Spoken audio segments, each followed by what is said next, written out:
Dégagez! Ici, c'est chez moi. Retourne dans la boue d'où tu viens. Dieu, pourquoi m'as-tu abandonné ainsi? Son père, consumé par la colère, ajouta durement, « Dehors, tu n'es plus ma fille aujourd'hui. Tu as osé salir notre nom sacré avec ce vaurien. Va mourir avec lui dans la rue. Hors de ma vue, enfant ingrate. Tu as choisi la honte au lieu de l'honneur de tes parents. Ne reviens jamais pleurer ici quand la misère te mangera le cœur.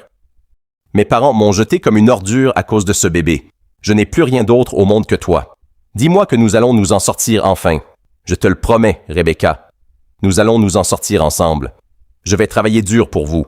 Je suis un homme et je ne laisserai jamais la faim entrer dans cette maison pour vous détruire. Ce ciment est lourd, mais l'amour pour ma femme et mon enfant est plus fort. Au secours, mes jambes sont brisées. Je ne sens plus mes pieds sous ce poids énorme. Aidez-moi, je vous en supplie. Je ne peux plus bouger du tout. Quelques jours plus tard, allongé et incapable de marcher, André regarda Rebecca avec honte. Je ne peux plus marcher, Rebecca. Comment allons-nous manger maintenant? Je suis devenu un poids inutile. Rebecca essuya ses larmes puis répondit avec courage. Si André ne peut plus porter le ciment, alors c'est moi qui porterai le fardeau de notre famille désormais. Porteur! Qui a besoin d'un porteur? Je charge vos bassines pour quelques pièces. Puis elle vendait du riz au bord de la route avec un sourire forcé. Voici votre nourriture. Bon appétit. Revenez demain. Je serai là pour vous servir ma meilleure cuisine. Après avoir goûté son riz, il déclara « Ton riz sent divinement bon, madame. Mes amis riches se moquent de moi parce que je mange ici au bord de la route, mais je m'en fiche complètement. » Rebecca répondit humblement. « Merci pour votre fidélité, monsieur. C'est grâce à des clients comme vous que je peux payer les médicaments de mon mari. » David observa longtemps Rebecca avant de demander « Pourquoi une femme comme toi travaille-t-elle si dur? Tu sembles avoir reçu une bonne éducation. C'est une longue histoire, David. Mes parents m'ont chassé enceinte. Mon mari était aide-maçon, mais il a eu un grave accident. Son diplôme de comptable prend la poussière parce que nous n'avons aucun piston. Prends ceci pour t'aider un peu. » Rebecca recula immédiatement. « Non, David, je ne peux pas accepter. » David sourit doucement. « Tu ne me reconnais vraiment pas? » Rebecca, « C'est moi, David. Nous étions ensemble au collège et au lycée. Nos maisons se faisaient face autrefois. » Rebecca ouvrit de grands yeux, surprise. David poursuivit avec sincérité. « Rebecca, je n'aime pas te voir souffrir ainsi. Tu mérites tellement mieux que cette vie. Que puis-je faire pour te rendre heureuse? » Rebecca répondit aussitôt. « Je ne veux pas de charité. Donne simplement une chance à mon mari. Il a du talent. Il n'a juste jamais eu de chance. » David hocha la tête. « Je m'en occupe. Ton mari aura sa chance dès demain matin. » Le lendemain, le téléphone d'André sonna. « Allô? Oui? Comptable senior dans votre entreprise? » « C'est incroyable. Merci infiniment, monsieur. » Il sauta de joie malgré sa douleur. « Rebecca? C'est un miracle. On m'a appelé pour un poste de comptable.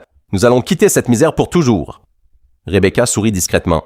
« Si je lui dis que c'est grâce à moi, il se sentira humilié. Je vais le laisser croire qu'il est le héros de notre famille. » Avec le temps, l'argent transforma André. Lui qui était humble autrefois devint arrogant. L'argent commence enfin à couler. Je ne suis plus ce petit aide-maçon minable. C'est alors qu'une femme riche nommée Clara entra dans sa vie. André, un homme avec ton ambition ne devrait pas rentrer dans un taudis chaque soir. Viens avec moi, je vais te montrer la vraie vie.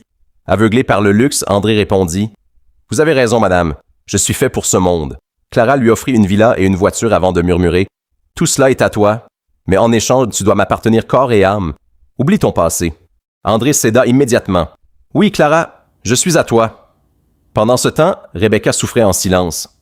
Un soir, elle demanda avec tristesse « André, où étais-tu? Tu rentres encore à l'aube. Tu sens le champagne et le parfum d'une autre femme.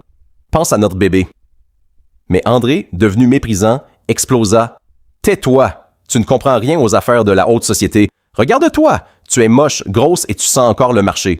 Tu n'as plus mon niveau. » Rebecca resta figée, le cœur détruit. Puis André continua avec cruauté. Cette nourriture est infecte. Ce riz est beaucoup trop salé. Tu ne sais plus rien faire. Tu es sale et tu ne mérites pas de vivre dans cette maison.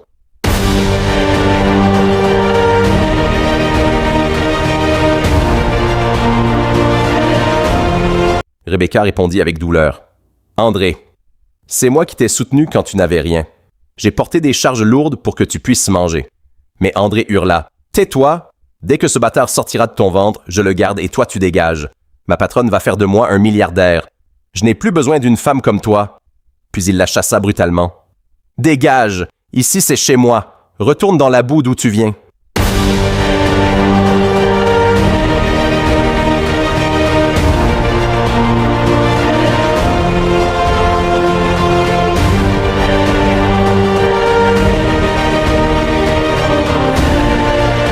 Rebecca s'effondra en pleurant.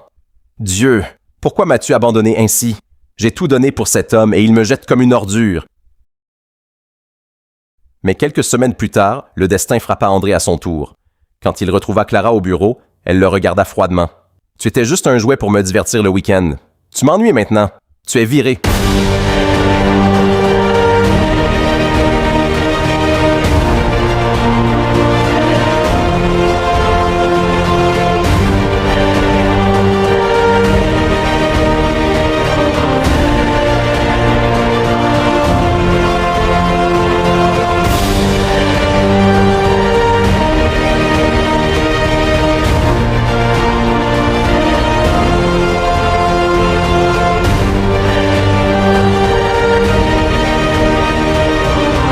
Garde!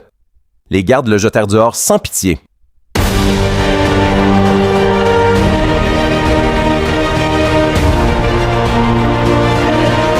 En quelques jours, André perdit tout. Son travail, sa voiture, sa villa et son argent. Devenu mendiant dans la rue, il répétait tristement « Rebecca me préparait toujours le meilleur riz. Aujourd'hui, je n'ai plus rien. Une pièce, s'il vous plaît. Juste un morceau de pain. »